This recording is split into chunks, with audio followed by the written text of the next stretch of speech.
Back in 2008, I purchased the first DSLR with 1080p video recording, the Canon 5D Mark II. This was a revolutionary camera for the time. Sure, there were others that could shoot 1080p, but they were very expensive, especially if you wanted professional image quality that came from using high-end lenses. I love this camera, and I love Canon for releasing it.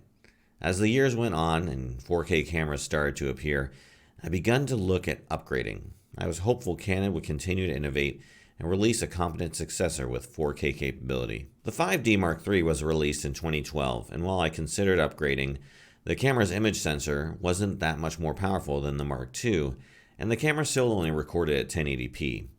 This wasn't a big deal back then, as 4K cameras were still only in their infancy and extremely expensive. Besides, I didn't have a computer capable of editing the content. Just 2 years later, in 2014, things changed in my personal life and in the camera industry. That year I found out I was going to be a father. I knew I was going to be one of those dads that documented every waking moment of their child's life, and I wanted to have the best camera I could afford. That same year, Panasonic released the GH4, the first prosumer level, affordable 4K camera.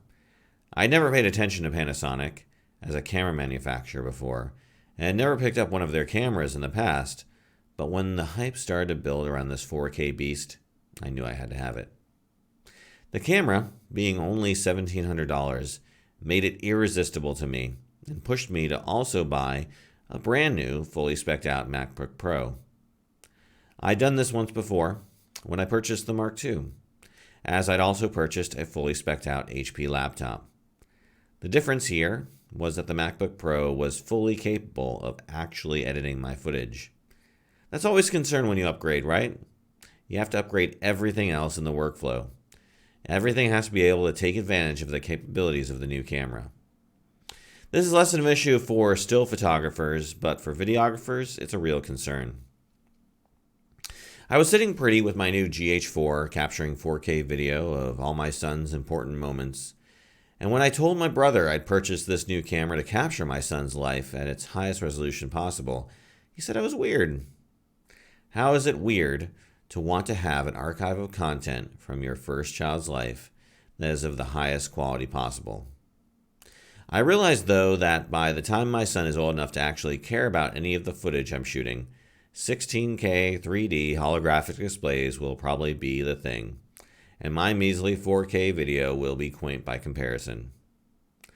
While the GH4 was my video camera of choice, I still remained loyal to Canon when it came to photographic needs. The Mark II was far superior at taking stills compared to the GH4's measly 16 megapixels and micro four thirds sensor, and I eagerly awaited the release of the 5D Mark IV, which would finally have 4K capability.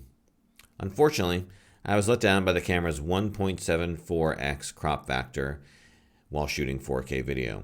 Also, the file sizes were a bear to edit.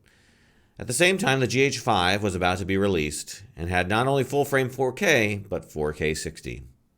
Once I realized Canon wasn't planning to take 4K seriously, I knew I had to make the switch. I sold my stock of Canon gear and switched fully to the micro four thirds system of the Panasonic GH5. I really like my new kit. Besides the 4K 60 capability, the camera and lens system were much smaller and lighter than Canon's, allowing me to carry more gear. I was really happy with my GH5 kit at this point. I had no desire to upgrade, and Canon wasn't putting anything out that was even tempting me to consider coming back to them. That wasn't until 2020, when they confirmed details about the new R5 camera. 8K 30. That's all it took. 8K, and I'm back on the Canon bandwagon. Well, at least theoretically. I still need to hear some reviews and learn the price. Bottom line, though, is I have a serious question to ask myself. Do I switch back to Canon and live with that sweet, sweet 8K lifestyle? Or do I stick with 4K? I'm honestly not sure yet. I'm kind of in a reverse situation I was in 3 years ago with Panasonic, as I'm now waiting to see what they announce. What will they announce that might make me consider staying with them? I'm excited for a potential GH6 if it ever happens, but Canon's confirmed their 8K Beast will be released this year. pandemics notwithstanding. The more I thought about the concept of 8K and the reality that could be available at an affordable price and in a familiar form factor, the more I thought about its impact on the career field. In 2020, there are few people who can make a living with just photography. Whether they produce video directly for clients, make behind-the-scenes or educational content, it's impossible for a still shooter to not have at least a basic understanding of video. Even if the average freelancer is making a living with their stills, an 8K camera can be a substitute for shooting individual frames, as the idea of pulling a 33 megapixel still frame from video is pretty enticing. Let's talk about pulling stills for a minute. I remember back in the 1080p days that the idea of pulling stills from video was a real possibility for many newsrooms. Think about how people consumed content back then. Most of the time it was on a tiny screen phone or maybe, at most, a 1080p computer monitor. Heck, I use a 1080p monitor today for my video and photo needs, and I still shoot and edit in 4K. Still, the idea of pulling 1080p frames never really caught on, but when 4K started creeping into DSLRs and micro four thirds bodies, the idea became more and more a reality. It wasn't the ideal means to capture content, but it worked in a pinch. Shooting stills, though, was preferred. 8K, though, changes all that. With 8K, you finally have a solution with no real compromise between video and photos. You can capture video, extract stills, and have content that is fully appropriate to be blown up to billboard size. While I'd still hesitate to doing studio or advertising work with video, for freelance photographers, I'd have no qualms about it.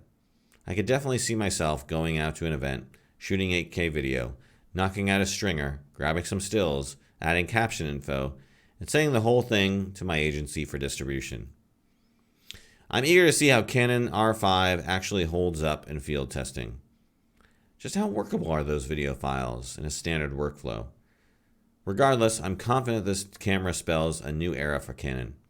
With Canon opening the 8K door, it will only be a matter of time before Sony, Nikon, Panasonic, and all the rest will release their own 8K monsters, making this the new standard for high-quality video. But are we as consumers ready for it? Are we ready for the multi-$1,000 commitments to new computers, hard drives, memory cards, and other accessories to make this format viable? Or should we just be happy with 4K, like many are still with 1080p? Regardless of whether I switch back to Canon, I probably won't. I'm still excited to see them taking the lead and forcing everyone else to catch up. This is the innovative Canon I grew up with, and I'm glad to see them back.